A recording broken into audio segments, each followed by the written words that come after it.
Tingnan nyo ang halamang ito mga kawad. Tawag nila dito, libod-libod. Parang pangkaraniwang damo lang, no? Pero huwag kayong magpapalinlang sa nakakatakot na tinik nito sa gilid. Kasi ang tunay na yaman nito, nasa loob nito.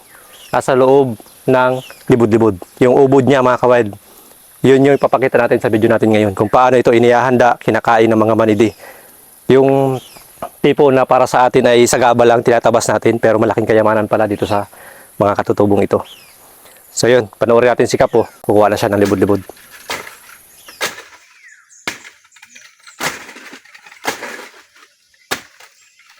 Si Kapitan Silso nga pala ang kapitan ng tribo ng mga manidi dito sa Tumbaga, Camarines Norte. At bilang kapitan at sandigan ng tribo dito sa Tumbaga, malawak ang kaalaman ni Kapitan Silso tungkol sa mga pagkain na pwedeng kainin sa panahon ng kagipitan. Tulad na lang nitong libod-libod. Ano po ang karaniwang tawag sa inyo nito mga kawild sa lugar ninyo? Paki-comment naman po dyan. Anong pinakalasa niyan, Kap? Parang ubo din o malayo sa ubod ng niyog? Ay, masarap ito sa ubod ng inyog. Masarap pala talaga ang lasa niyan. Ang inyog naman, manunis-manis ang lasa. Yan po. Basta masarap. Masarap ang lasa niya. Tikman natin mamaya.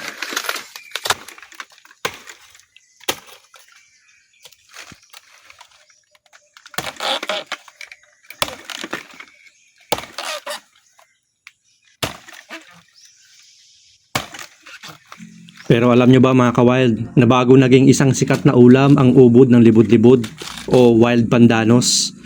Ang dahon ng libod-libod ay kilalang kilala sa paggawa ng matitibay na banig, bayong at sombrero. Ang hibla nito ay stretchable at hindi basta-basta napupunit kapag natuyo ng maayos. Kaya sa mga manidi, ito ay halamang pangkabuhayan. Pagkain na, kagamitan pa. Talagang kahanga-hanga, hindi ba? Isang halaman lang pero ang daming kwento at gamit. Kayo ba mga kawild? Alam nyo ba na ang pandan na inilalagay natin sa sinaing ay pinsan din itong libod-libod? I-comment nyo naman po dyan kung anong trivia dito ang bago sa inyo. O baka may sarili din po kayong trivia tungkol sa libod-libod o wild pandanos.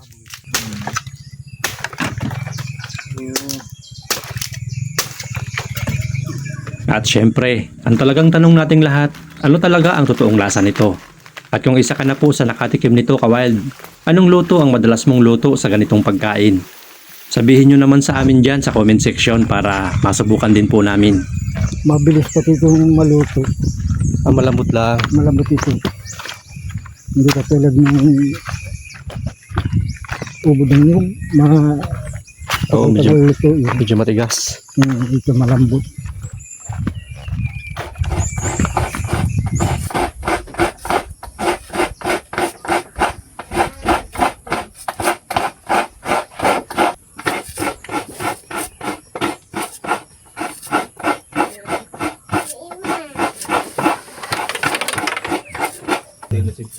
Hinihiwa din pala siya na parang niyog, kaya parang labong, yung bamboo shoot.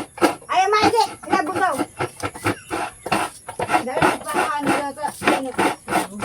Bakit kailangan diretso sa tubig ang patak paghiwa? Na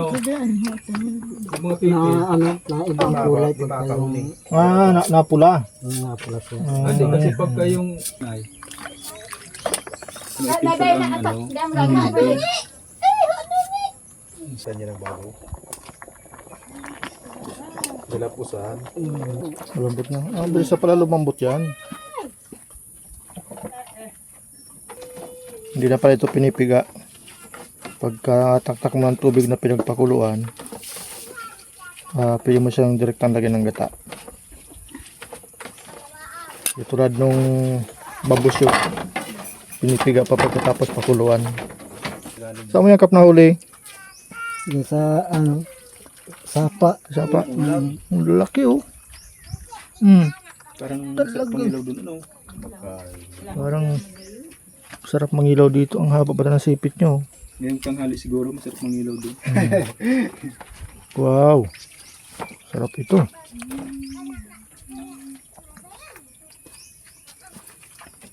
May hipo na. Mayroon pang kinapa. Oh. Pwede na.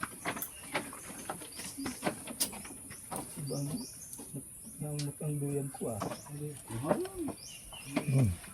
Sarap yan. May hipon na mo. Ikinapa pa. Busog na busog si Chucho. Teka mo, han. Magbuta ka nito talaga kawayan. Magbuina. Lagi mo kaya himbaruhan. Yun.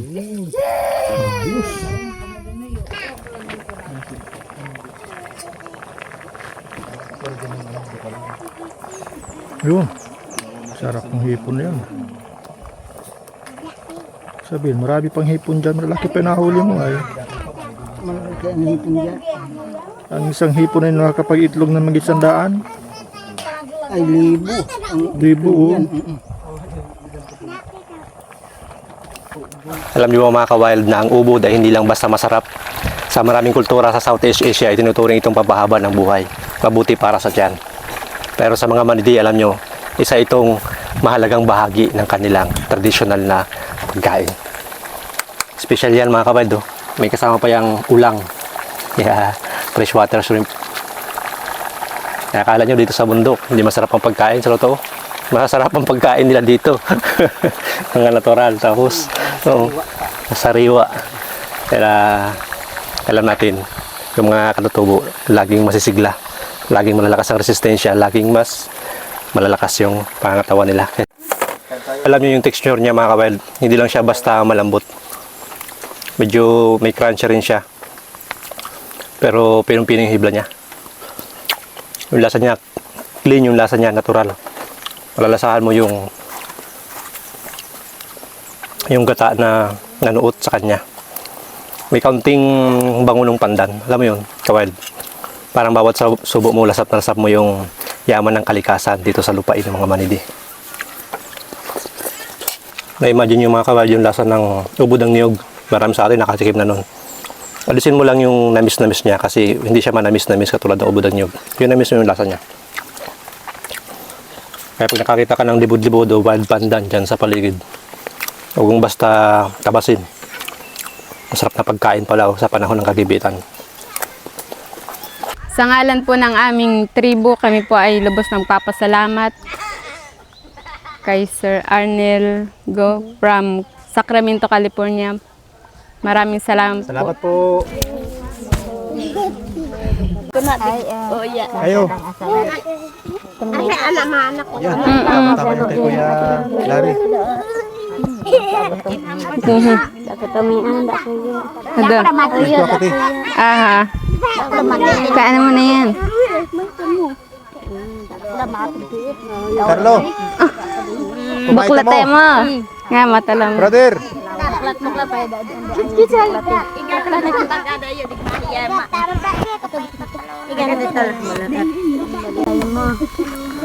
Baka, alig nga hiya, maya. Ito po yung bag. Ito po yung bag. Wow, sana. Kasi hata igadain ito halika. Ayos mo ga. Na ako. Nagat wala man sure. Iga pambrip. Ditata ito. Parang ditata. Kaya ko ng tata ko. Hata. Ilan ko na naayos. Napit. Oh, ay. Speaker ito. Tato. Ay, pantatak. Guys, may kuha.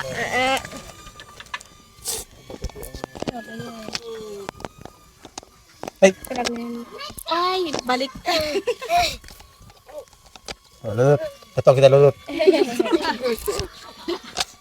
Ito ka na. Ito, may painting oh. Ito isa pa, ano ito, malalaki?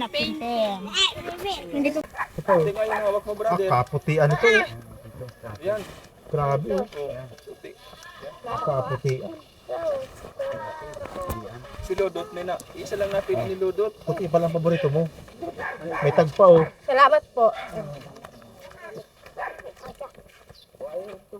Yon, muli po maraming salamat mga ka-wild at sa ating mga sponsor, lalo na kay Sir Arnel Go sa package na pedala.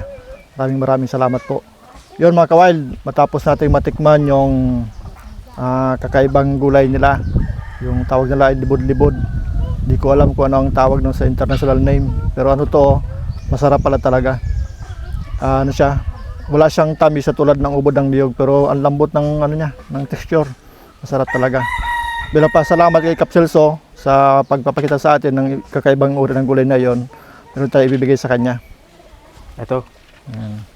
Pakibigay na lang, ano, kay papa mo. Apa. Pambilang bigas. Kaya mga gamit nyo sa bahay. Oo, kung anong mabibili niyan. So muli po, maraming salamat mga kawild sa patuloy niyong walang sawang panonood at pagsuporta sa aming mga video. Lalo na sa mga vlog natin dito sa Manidad Tribe. Lagi po kayong mag-iwan ng like saka ng comment. Kung bago po kayo sa aming channel, paki-subscribe na rin po. Thank you po. Thank you po. Maraming salamat, Sir Arnel Go. Maraming salamat po. At kay